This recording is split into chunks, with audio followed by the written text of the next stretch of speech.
200 से ज़्यादा प्लेन इस्तेमाल किए इसराइल ने, 5 वेव्स में अटैक हुए हैं, 350 से ज़्यादा मिसाइलें दागी हैं इसराइल ने। पहले तो उनके जितने कमांडर्स थे मार दिए, उनके घरों में घुस के मारा, उनकी बिल्डिंगें ज़मीन दोज कर दी, पूरी की पूरी बिल्डिंगें गिरा दी। उन्होंने उनके न्यूक्लियर पे नानतेस पे मारा, और वो तकरीबन ज़मीन से आप समझिए कि 50 मीटर नीचे हैं। और अभी कह रहे हैं नेतन्याहू कि मैं करता रहूँगा हमला जब तक इनका पूरा न्यूक्लियर प्रोग्राम नहीं मार दूंगा। Hello and welcome. जिस ब्रेकिंग डाउन पॉडकास्ट में आपका बहुत बहुत स्वागत है। मेरा नाम है मुकुल सिंह चौहान। जिसका डर था आखिर वही हुआ। इजराइल ने ईरान के न्यूक्लियर साइट्स पर और साथ के साथ मिलिट्री साइट्स पर हमला कर दिया। जवाबी कार्रवाई ईरान ने भी की है। किस तरीके की कार्रवाई है ये, आखिर क्यों ये हमला किया गया, ये पूरी दुनिया को किस तरह से इम्पैक्ट करेगा। अमेरिका जब दोनों के बीच में मध्यस्थ की भूमिका निभा रहा था, ये कह रहा था कि ऐसा कुछ नहीं होगा, तब ये हमला होना किस तरीके के सवाल पैदा करता है। क्या दुनिया फिर से तीसरे विश्व युद्ध की तरफ बढ़ रही है, क्योंकि सब एक दूसरे से इंटरकनेक्टेड हैं। भारत का इस पर क्या स्टैंस है, देश किसका साथ देगा, अगर देगा तो क्यों देगा, ये तमाम सारे सवाल हैं जिनके जवाब आज हम जानने की कोशिश करेंगे प्रोफेसर मोहसिन रजा खान से, जो कि ग्लोबल जिंदल यूनिवर्सिटी में आईआर के प्रोफेसर हैं। हम इनसे हर एक चीज़ को समझने की कोशिश करेंगे जो भी सवाल इस पूरे मुद्दे से जुड़े हुए हैं। सर, बहुत बहुत स्वागत है आपका जिस ब्रेकिंग डाउन पॉडकास्ट में। शुक्रिया। क्या उम्मीद लग रही थी इसकी, जिस तरीके का हमला हुआ है? बातें तो चल रही थी बहुत दिन से कि इजराइल कुछ ना कुछ कर सकता है। नेतन्याहू लगातार ऐसी कोई बात कह रहे थे जिसमें आसार नजर आ रहे थे, बट हमला हो जाएगा इसकी क्या संभावना आपको लग रही थी, और क्यों किया गया यह हमला? मैं ये कहते हुए थोड़ा बेवकूफ़ लगूंगा, पर मुझे बिल्कुल उम्मीद नहीं थी। पर मैंने एक चीज़ को कैलकुलेशन में नहीं रखा था, जो दिखाता है कि कितना पेचीदा है ये पूरा मामला। हम कभी कह नहीं सकते कि क्या होने वाला है। मैंने इस चीज़ को ध्यान में नहीं रखा था कि नेतन्याहू अपनी सरकार की जो सर्वाइवल है और अपना जो अगला इलेक्शन है उसके लिए पहले से प्लानिंग करके रख रहे हैं, क्योंकि अगर उन्होंने ईरान को हराया इसमें और ये न्यूक्लियर थ्रेट हटा दिया तो नेतन्याहू की सरकार बच जाएगी, वो फिर से कुछ पॉपुलैरिटी उनकी बढ़ जाएगी और वो हीरो कहलाएंगे। जो ख़तरा उन्होंने खुद ही खूब बढ़ाया था, यानी कि वो 25-30 साल से कह रहे हैं कि ईरान न्यूक्लियर वेपन्स से कुछ हफ्ते ही दूर है, कुछ महीने ही दूर है। वो कुछ हफ्ते और कुछ महीने पूरे नहीं हो पाते। पहले वो इराक़ के बारे में यही कहते थे। 2002 में उन्होंने जाके अमेरिकन सेनेट के सामने कहा था कि इराक़ कुछ दिन दूर है सिर्फ न्यूक्लियर वेपन से, इसलिए हमला करना ज़रूरी है। और अमेरिका ने 2003 में फिर हमला कर दिया था। तो मैंने ये नहीं लिया था। मैं बस ये सोच रहा था कि भाई ये हमला करेंगे तो ईरान की जो जवाब में कार्रवाई होगी वो ख़तरनाक है। मैं बताता हूँ क्या कार्रवाई हो सकती है, वो हम बात करेंगे अभी। और मैं सोच रहा था कि उसका रिस्क कितना ज़्यादा है कि शायद नहीं करेगा इजराइल ईरान पे अटैक, पर मैंने ये नहीं लिया था जैसे हर मुल्क में होता है। और जैसे क्लॉज़विट्ज़ ने कहा था कि अल्टीमेटली वॉर जो है वो पॉलिटिकल ऑब्जेक्टिव्स के लिए फ़ाइट होती है। कुछ एक्सटर्नल पॉलिटिकल ऑब्जेक्टिव्स होते हैं, फॉरेन के, बाहर के, विलायत के, और कुछ देसी होते हैं अपने मुल्क के अंदरूनी। अगर हम इन दोनों मुल्कों की हिस्ट्री की बात करें तो क्या इनकी कॉन्फ्लिक्ट की क्या कोई हिस्ट्री है पहले से, और इनके रिलेशंस किस तरीके के रहे हैं पास्ट में? अगर बहुत पीछे से देखें तो रिलेशंस ठीक थे। ईरानियन रेवोल्यूशन से पहले, 79 की इस्लामिक रेवोल्यूशन से पहले भी जब शाह थे, ईरान जो था वो एक तरह से अमेरिका का सैटेलाइट था, और इजराइल तो था ही खैर बहुत ही करीब अमेरिका के सैटेलाइट। तो दोनों के बीच में एक तरह की अंडरस्टैंडिंग भी थी, पर ईरान जो था वो फ़लस्तीनियों का कॉज सपोर्ट करता था। तो आप कहेंगे 50-50 थे रिलेशंस। सीक्रेटली कुछ हेल्प भी करते थे एक दूसरे की इंटेलिजेंस में। फिर जब ईरानी रेवोल्यूशन आ गई तो वो आइडियोलॉजिकली अपोज थे इजराइल को। उसको लगता था कि जैसे इजराइल जो है वो काबिज़ हो गई है फ़लस्तीनियों के उस पे, और जो इस्लामिकली होली साइट्स मानी जाती हैं, यानी कि जेरूसलम की साइट्स, तो ईरान की गवर्नमेंट जो थी वो अपोज थी। और ये मामला चलता रहा।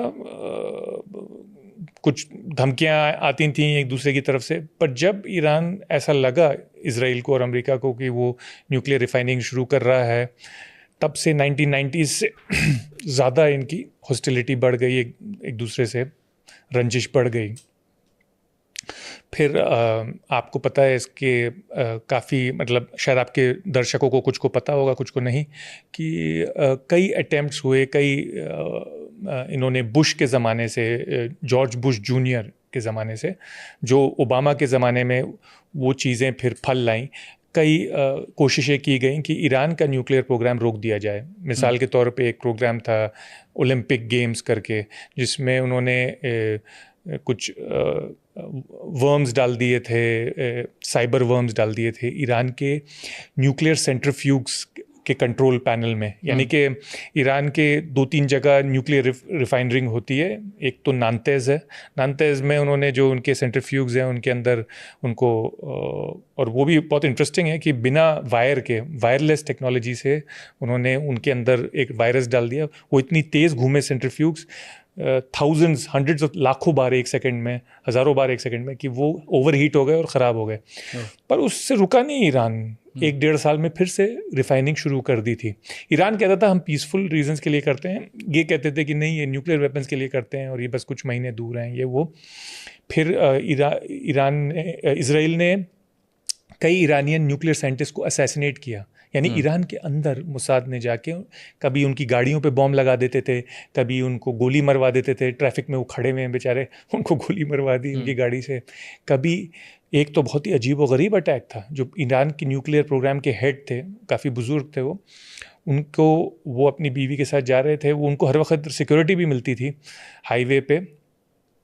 तो एकदम से हाईवे पे एक जगह पे एक पिकअप ट्रक के ऊपर से कपड़ा हटता है और एक ऑटोमेटिक रोबोटिक गन जो सैटेलाइट से कंट्रोल हो रही थी, रिमोट से, वो फायर करती है और सीधी गोलियां उनके मुंह पे और सीने पे आके लगती हैं। वो गाड़ी चला रहे थे, वो बाहर उतरते हैं, वो गन फिर उनकी तरफ आती है, मूर्ति है, और उनको जब वो घुटनों पे अपने बैठे हुए थे तो फिर उनको गोली मारती है और वो अपनी बीवी के हाथों में दम तोड़ देते हैं।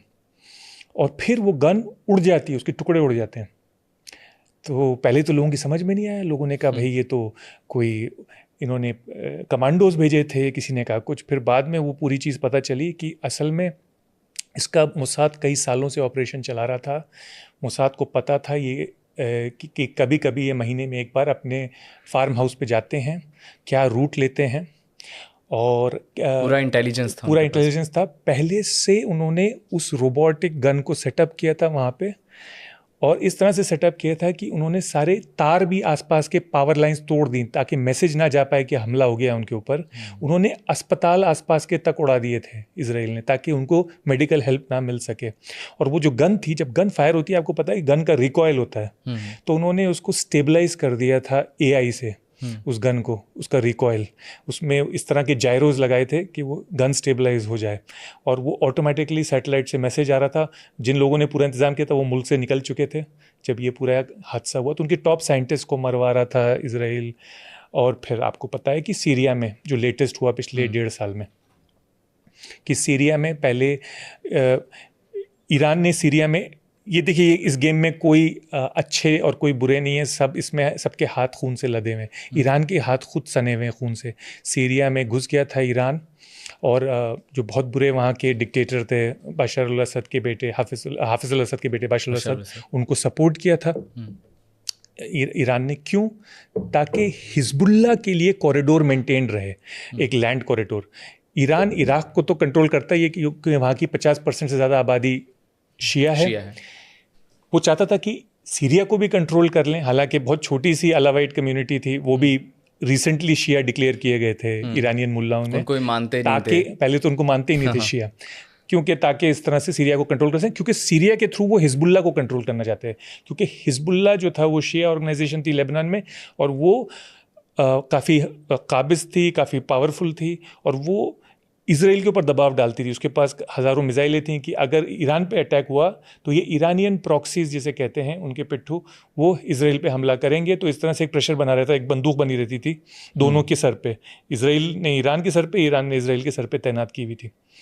तो जब सिविल वॉर हुई वहाँ पे, तो ईरान ने मदद करना शुरू कर दी बहुत ज़्यादा, और लाखों लोग मरवा दिए जो प्रोटेस्टर्स थे। पहले पीसफुल थे, फिर वो भी वायलेंट हो गए, फिर वहाँ अलकायदा भी आ गया और सब कुछ हो गया। सीरिया की बात कर रहा हूँ।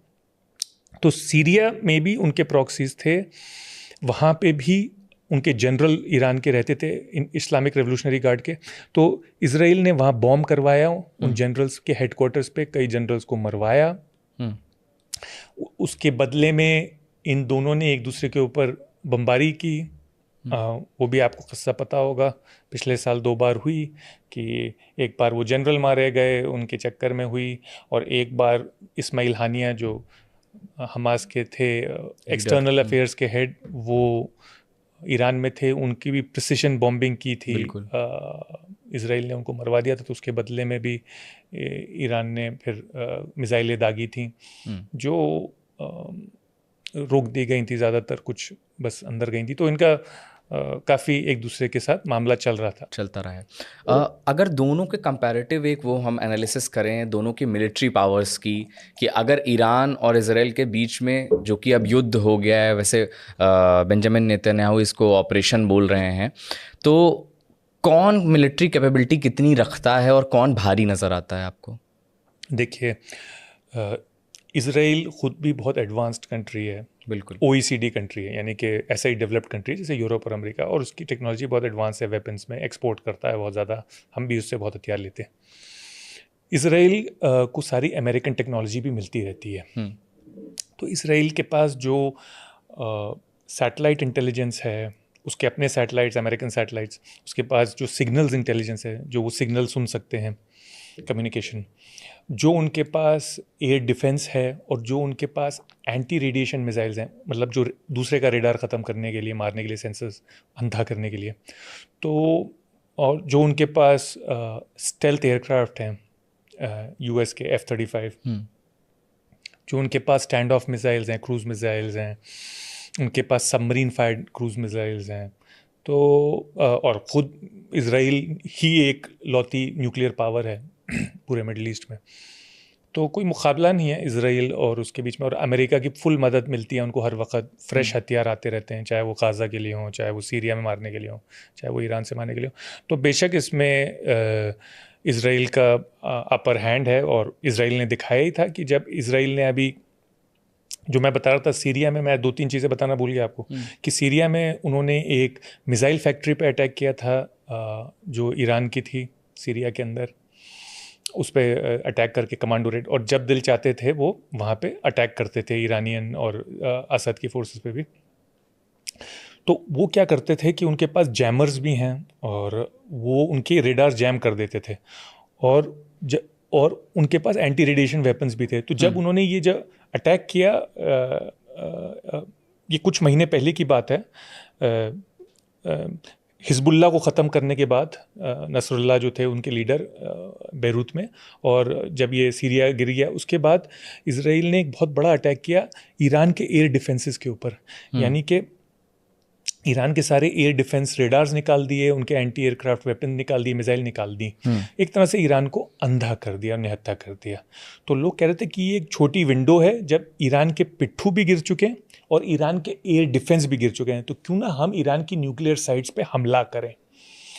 अब इसमें मैं आपको 2 चीज़ और बताऊंगा कि ईरान क्या बदले में कर सकता है, और क्यों हम समझ रहे थे कि ऐसा नहीं करेगा इजराइल। और दूसरी बात ये भी बताने की जरूरी है कि ईरान की न्यूक्लियर साइट्स हैं क्या, और उन पे कितना हमला हुआ है, और वो किस हद तक डैमेज हुए हैं, वो हम डिस्कस करेंगे। आपने अमेरिका का जिक्र कर दिया, तो मैं सोच रहा हूँ पहले उस पर बात कर लेते हैं कि अमेरिका का समझ नहीं आ रहा कि वो करना क्या चाह रहा है। एक तरफ वो नेगोशिएशन करता है जा करके कि हम फिर से न्यूक्लियर डील कर लेते हैं ईरान के साथ में, इजराइल को रोकता है, फिर ये भी लगता है इजराइल आकर के अमेरिका का धन्यवाद भी कह रहा है कि थैंक यू आपके सपोर्ट के लिए। तो ये चल क्या रहा है? मतलब अमेरिका क्या फंसा हुआ है, या फंस गया है, या चाहता क्या है? इस पूरी दोनों की कॉन्फ्लिक्ट में किधर नज़र आ रहा है आपको?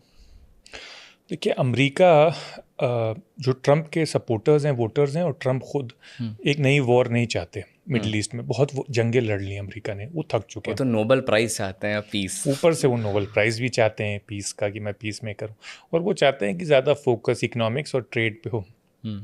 तो अमेरिका तो नहीं चाहता था, पर अमेरिका के अंदर भी एक एंटी ईरान लॉबी है, जो पुराने रिपब्लिकन्स हैं, और ये वो ऊपर से एक प्रो इजराइल